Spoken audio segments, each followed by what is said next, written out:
Patna Shambhu girl hostel की NEET छात्रा का अंतिम वीडियो आया सामने। एक युवक गोद में उठाकर छात्रा को भागता नजर आया। दोस्तों नमस्कार, मैं हूं आपका दोस्त SK Chaudhary. Shambhu girl hostel में रहकर पढ़ाई करने वाली नीट की वो छात्रा जिनकी गुत्थी आज तक सुलझी नहीं, उसका अंतिम वीडियो अब सामने आ गया है। दोस्तों उस वीडियो में कई खुलासे हुए हैं। सबसे बड़ी बात कि दो महिला और साथ ही एक युवक जिसने उस छात्रा को गोद में उठाकर भागते नजर आया। आइए आज के इस वीडियो में हम बातें करते हैं कि आखिर सरकार के स्तर से इस मामले को लेकर सीबीआई जांच कराने की अनुशंसा कर दी गई। उसके बाद यह वीडियो वायरल होने के बाद कई खुलासे हो रहे। आइए इस पर विस्तार पूर्वक चर्चा करने से पहले मैं आपसे गुजारिश करूंगा, अगर आपने अभी तक हमारे इस चैनल को सब्सक्राइब नहीं किए होंगे तो कृपया अभी सब्सक्राइब कर लेंगे। दोस्तों आपको मालूम है कि पटना की वो नीट छात्रा जिसकी गुत्थी आज तक नहीं सुलझी हुई, यहाँ डीजीपी, उसके बाद एसपी पटना, जितने भी आला अधिकारी थे तमाम आखिर इस मामले के अंतिम क्षण तक नहीं पहुंच पाए। पहले तो इस मामले को दबाने की कोशिश की गई। पहले तो ये बातें आई कि यह छात्रा ने आखिर खुद ही आत्महत्या कर ली, लेकिन जब मेडिकल रिपोर्ट सामने आया उसके बाद रहस्य पर रहस्य खुलने शुरू हो गए। सामने तो ये भी बातें आई कि पुलिस प्रशासन के द्वारा इस मामले को दबाने की भरपूर कोशिश की जा रही, छात्रा के माता पिता के ऊपर दबाव बनाया जा रहा। जिसके क्रम में दोस्तों बीते 28 जनवरी 2026 की बात है, जब डीजीपी के आवास पर छात्रा के परिजन पहुंचे तो उनके माता पिता पर दबाव बनाया गया कि यह मान लिया जाए कि छात्रा ने खुद ही आत्महत्या की। लेकिन आखिर माता पिता जिनके मन में हमेशा ही बाल बच्चों के लिए प्यार बना ही रहता है, चाहे वो इस दुनिया में रहे या फिर ना रहे। दोस्तों अब इसको लेकर कई खुलासे हो रहे हैं।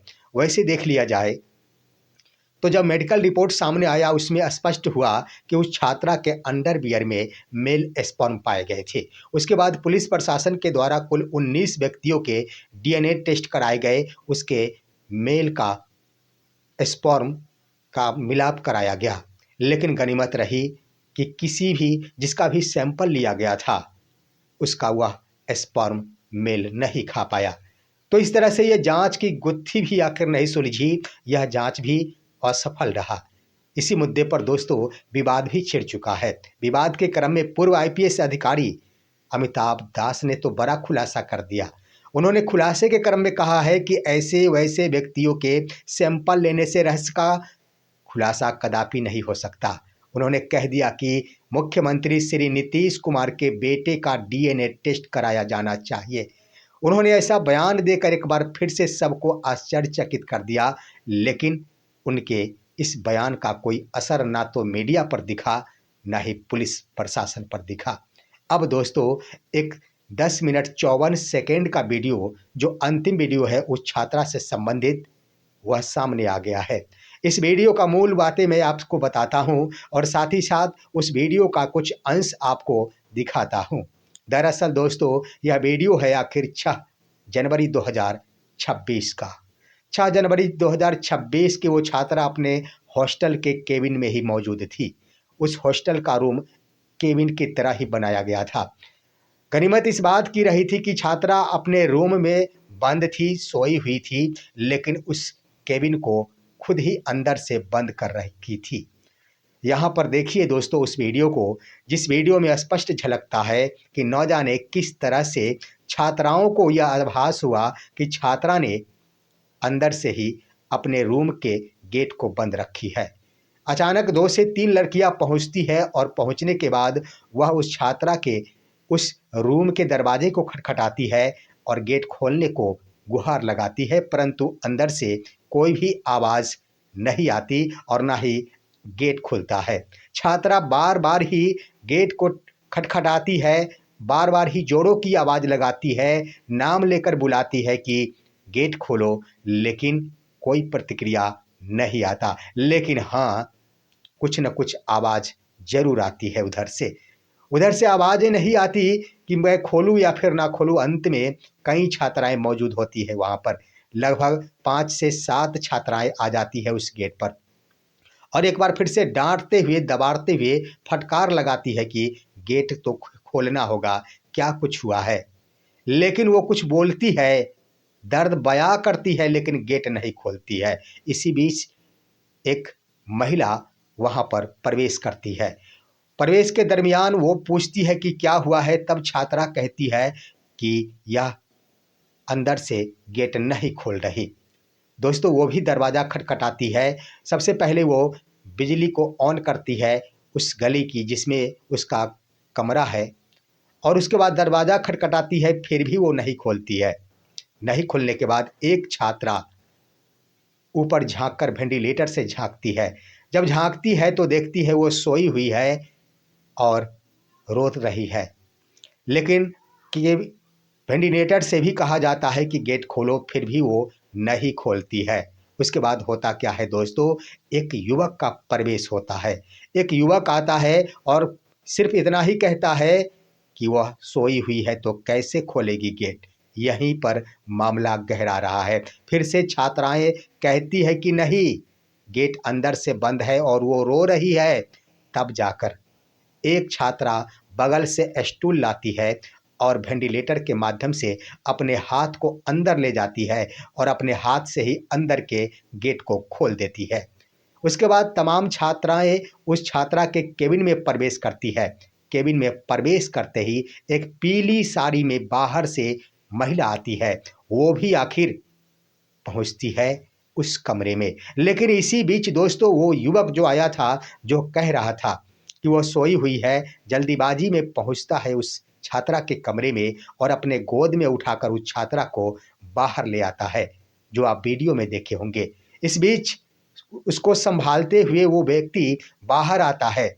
बाहर आने के साथ साथ वो महिलाएं, पीली साड़ी वाली भी बाहर आती है, तमाम छात्राएं भी बाहर आती है। नंगे पांव छात्राएं दौड़ती भागती नजर आती है। और यहाँ पर हुआ क्या, इसके बाद का यह वीडियो आखिर कुछ नहीं है, लेकिन इतनी बातें जरूर है कि उसके बाद जो छात्रा है वह रोती हुई नजर आती है उस युवक के गोद में, काफ़ी रो रही थी। उसके बाद छात्राएं सब पानी लेकर उसे पिलाती है। पिलाने के क्रम में बस रो ही रही है, और उस छात्रा को उस युवक लेकर न जाने कहाँ चला जाता है। वीडियो यहीं पर अंत हो जाता है।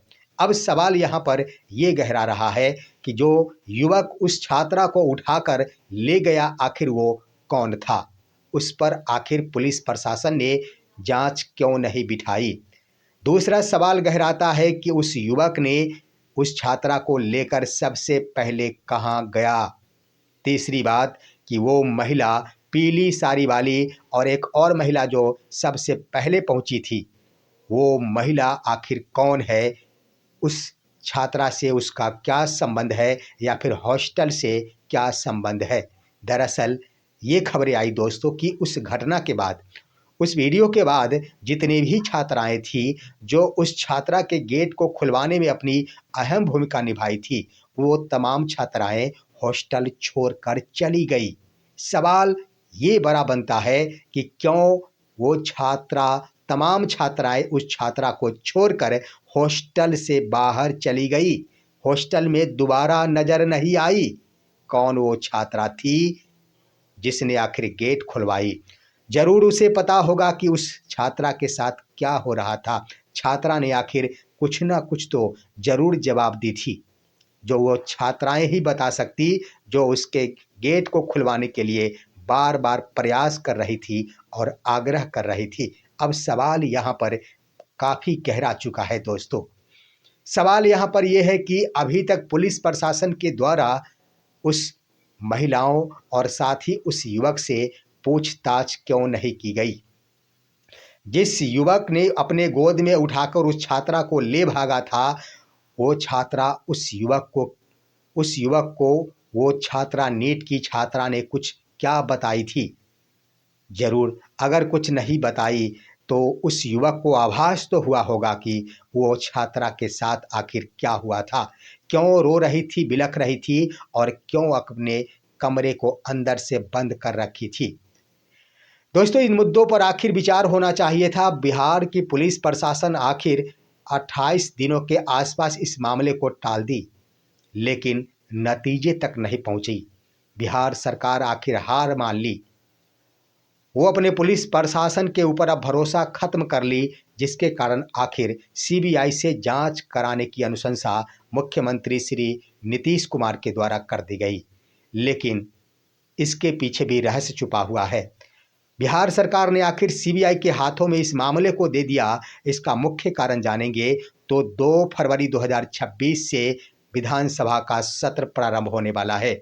विपक्ष के द्वारा जमकर इस पर सवाल खड़ा किया जाता, बिहार सरकार को घेरा जाता, लेकिन उससे पहले ही सरकार ने आखिर इस पूरे मामले को सीबीआई के हाथों सौंप दिया, तो सरकार सदन में बोलने को आज़ाद हो गई है कि मैंने इस प्रकरण को सीबीआई के हाथों सौंप दिया है और सीबीआई इसकी जांच परख कर दोषियों को सजा दिलवाएगी।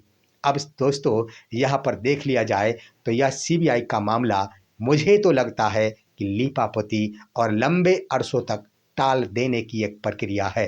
ये बात सत्य है कि सीबीआई न जाने कितने दिनों में अंजाम तक पहुंचेगी।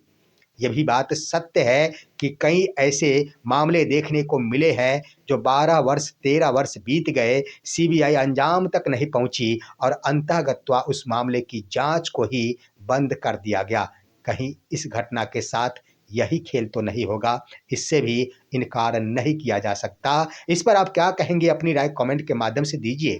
हमारे इस वीडियो को ज़्यादा से ज़्यादा लाइक और शेयर कीजिए और अब दीजिए अपने दोस्त को इजाज़त। हम फिर मिलेंगे आपसे अगले वीडियो में, तब तक के लिए नमस्कार।